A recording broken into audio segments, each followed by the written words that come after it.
بسم اللہ الرحمن الرحیم۔ السلام علیکم۔ آپ دیکھ رہے ہیں ڈی ڈی پی انالیٹیکا۔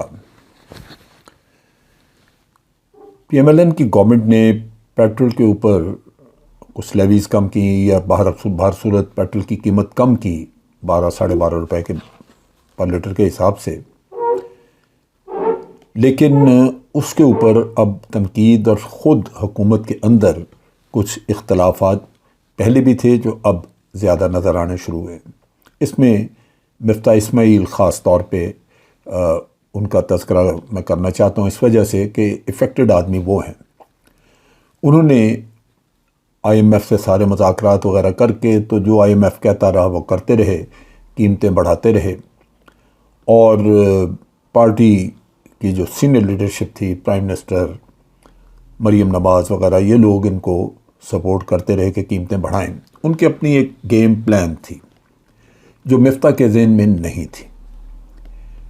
نتیجہ یہ کہ وہ قیمتیں بڑھتی گئیں، اور بالکل دوسری طرف پی ٹی آئی جو ہے وہ بار بار عوام کو کہہ رہی تھی کہ دیکھ لیں انہوں نے کیا حال کیا۔ اب آئی ایم ایف کے ساتھ جو ایگریمنٹ ان کا ہے وہ ہے کہ آپ نے جنوری تک، اگلے سال جنوری تک، جو کہ اب دور نہیں ہے، 50 روپے پر لیٹر آپ نے جو آلریڈی ٹیکسز ہیں، لیویز لگی ہوئی ہیں، اس کے اوپر 50 روپے پر لیٹر اور بڑھانا ہے۔ اب اس وقت تقریباً 37 روپے یا 37.5 روپے لیوی لگ چکی ہے، اور پھر آپ نے وہ ٹیکسز مزید بڑھانے اور 50 روپے پر لیٹر تک لے کے جانا ہے۔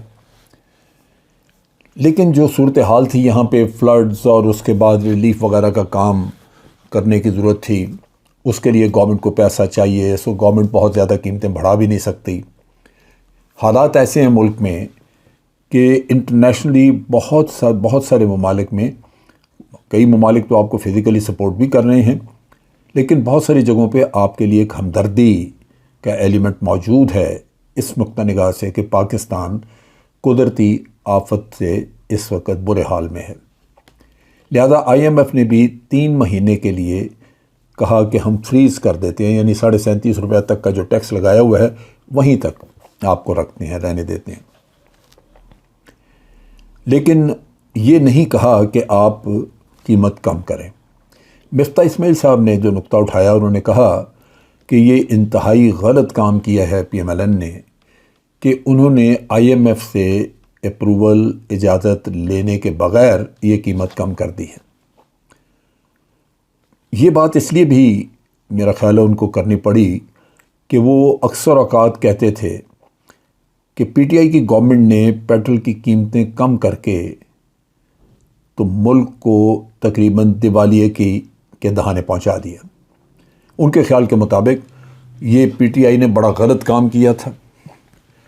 اب مفتاح اسماعیل کو یہ چیزیں سمجھ آ رہی ہیں کہ آج اگر حکومت 12 روپے یا 12.5 روپے لیٹر پہ کم کر رہی ہے اور آئی ایم ایف سے پوچھے بغیر کر رہی ہے، تو جب مفتاح اسماعیل فائنانس منسٹر تھے اس وقت بھی یہ کام کیا جا سکتا تھا کہ آپ پیٹرول کی قیمتوں کو بڑھنے سے روک دیتے، لیکن اس وقت انکریج کیا گیا کہ آپ یہ قیمتیں بڑھائیں۔ اس کی بنیادی وجہ یہی تھی کہ جب اسحاق ڈار کو لایا جائے تو فوری طور پہ ان کو اسٹیبلش کرنے کے لیے یا یہ ثابت کرنے کے لیے کہ بہت بڑا قدم ہم نے کیا ہے اور اسحاق ڈار ایک جادوگر ہیں، تو اس وقت قیمتیں کم کریں گے۔ اب اسحاق ڈار کو لانے کا فیصلہ تو پہلے دن سے تھا، پہلے دن سے یہ فیصلہ ہو چکا تھا کہ اسحاق ڈار کو لے کے آنا ہے، لیکن مشکل فیصلے اور مہنگائی اور یہ چیزیں جو تھیں وہ مفتاح کے کھاتے میں ڈالنی تھی۔ سو ایک تو یہ کہ مفتاح صاحب کو استعمال کیا گیا، ایک فساد کے طور پہ سامنے چہرہ یہ رکھا گیا، اور پارٹی ان سے سب کچھ کرواتی گئی، اور پھر آپ نے دیکھا کہ اسحاق ڈار صاحب وارد ہوئے اور آتے ہی 2 دن میں بہت زیادہ کوئی جادوگری کی کمال ہوا اور ساتھ ہی قیمتیں کم کر دی۔ اب اسحاق ڈار جو ہیں وہ فیملی کے آدمی ہیں۔ مفتاح صاحب نے جو ان کے کوئی قریبی حلقے کے لوگ بتاتے ہیں کہ اب ان کے اندر ایک احساس جاگ رہا ہے کہ وہ پارٹی کے غالباً انر سرکل کے آدمی نہیں تھے، فیملی کے بندے نہیں تھے، لہٰذا ان کے ساتھ یہی ہونا تھا۔ انہوں نے کہیں کہا کہ مجھے یہ اندازہ نہیں تھا کہ مجھے اس طرح نکال دیا جائے گا. وہ تو وزیر خزانہ بن کے خوش تھے، لیکن ان کو نکال دیا گیا. اب چیز یہ ہے کہ یہ ایک پارٹی کا مزاج ہے. یہ سمجھنے کی ضرورت ہے کہ پیپلز پارٹی ہو، جے یو آئی ہو، یا پی ایم ایل این ہو، یا اور بھی جو ان 13 جماعتوں کے مجموعے میں جو شامل ہیں، مولانا شاہ محمد نورانی کی پارٹی ہو، یہ ساری پارٹیاں موروثی ہیں. اس میں سیاست نہیں، بادشاہت ہے. اس میں کوئی جمہوریت نہیں، بادشاہت ہے کہ باپ آگے اولاد کو لے کے چلتا ہے، پھر وہ اولاد اگلی اولاد کو، اور یہ باقی جو اس میں لوگ بیٹھے ہیں یہ غلام ہیں. ورنہ آپ سوچئے پیپلز پارٹی میں کبھی یہ ہو سکتا تھا کہ آپ اعتزاز احسن کو چھوڑ کے، یا جو سینٹ کے ہمارے چیئرمین رہے ہیں ان کو چھوڑ کے آپ ان کو حضرت کو بٹھا دیں جو کل کا بچہ ہے؟ تو یہاں پہ جو چیز نظر آتی ہے وہ یہ ہے کہ خاندانوں کا قبضہ ہے، اور انہوں نے اپنی ہی فیملی کو پالنا ہے، انہی کو. اب میاں صاحب کے یہ سمدھی ہیں، میاں صاحب کی بیٹی اسحاق ڈار کے بیٹے سے بیاہی ہوئی ہے، تو یہ تو گھر کا آدمی ہے.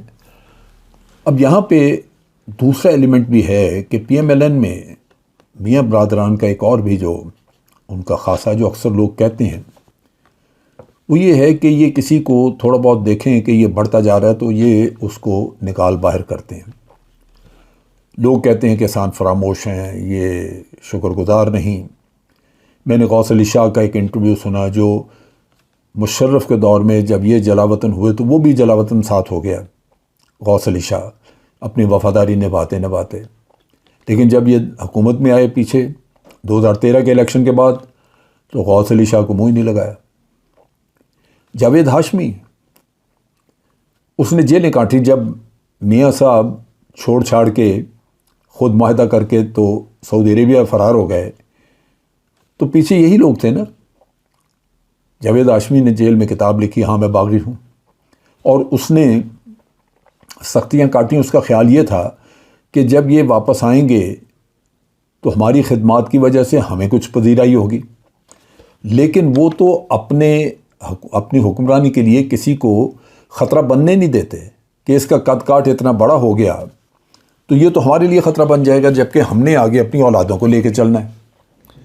تو اس چیز کی وجہ سے جاوید ہاشمی بھی مار کھا گیا، اور پھر ایسا نظروں سے گرا کہ اس نے معافیاں مانگی. ان کے کہنے پہ عمران خان کو بیک سٹیبنگ کی، انتہائی ایک غیر اخلاقی طور پہ اپنے آپ کو اخلاقی طور پہ دیوالیہ کیا، لیکن پھر بھی معافی نہ ہو سکی، کیونکہ وہاں پہ پارٹی کے اندر ایک اپنا گٹھ جوڑ، اپنی اولادیں، بھائی بہن، ان کا قصہ ہے، وہ اہمیت رکھتے ہیں. پھر اسی طرح راجہ سکندر جو آزاد کشمیر کے صدر رہ چکے ہیں، انہوں نے بھی یہ بات کی، سردار سکندر ہے آپ. تو کہنے کی بات یہ ہے کہ ایک نہیں کئی مثالیں ہیں جہاں لوگوں نے مہربانیاں کی ان کے ساتھ، لیکن ان کو وہ بدلہ نہ ملا. آج مفتاح اسماعیل ایک ہارے جواریے کی طرح، ایک خالی ہاتھ جو پریشان حال پھر رہا ہے، جس کو سمجھ نہیں لگ رہی کہ وہ کسی کو کیا بتائے کہ اس کے ساتھ کیا بیتی ہے. وہ اسی طرح کی ایک مثال ہے جو جاوید ہاشمی کے ساتھ ہوئی، یا غوث علی شاہ کے ساتھ ہوئی، یا اور بھی جن لوگوں کے نام اس وقت ذہن میں نہیں ہیں. تو میں سمجھتا ہوں کہ مفتاح کے زخموں کا، دکھ کا علاج کوئی نہیں ہے. یہ پارٹی کا نظام، پارٹی کا مزاج یہ ایسا ہی ہے. غلطی ہے ان لوگوں کی جو ان کی گیم کو، ان چیزوں کو سمجھ نہیں سکتے. نہ سمجھی کا خمیازہ بھگتنا وہ ان کے اپنے کھاتے میں اپنی ذمہ داری ہے، لیکن یہ کہیں کہ ان کے ساتھ زیادتی ہوئی، ناانصافی نہیں. یہ مزاج ہی ایسا ہے پارٹی کا، یہ کام ہی اسی طرح چلتا ہے. آپ کو بہر صورت سمجھنے میں دیر لگی. آج کے لیے اتنا ہی. افواج پاکستان زندہ باد، پاکستان پائندہ باد.